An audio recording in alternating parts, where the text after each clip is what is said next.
अर्जुनी तालुक्यात गेल्या 5 दिवसांपासून पावसाची नॉट आउट बॅटिंग सुरू. गावोगावातील नद्या, नाले, ओढे ओसंडून वाहत आहेत. अशातच नवेगाव बांध येथील जलाशय हा 2 दिवसांच्या मुसळधार पावसाने दिनांक 22 जुलै रोजी तुडुंब भरून ओव्हरफ्लो झाला. ओव्हरफ्लो म्हटलं की कुतूहलाचा विषय आहे.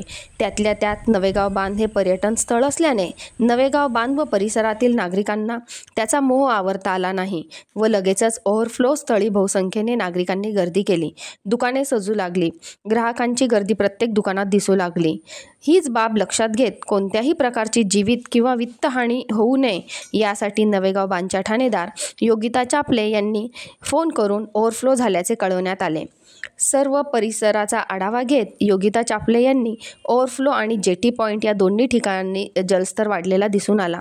लगेच कुठलाही विलंब न करता त्यांनी बॅरिकेड मागवून त्या ठिकाणी नाकेबंदी करून लगेचच पोलिसांना तैनात करण्यात आले. कोणत्याही प्रकारची जीवित वा वित्तहानी होणार नाही याची काळजी घेत पोलीस दिवसभर पहारा देत आहेत.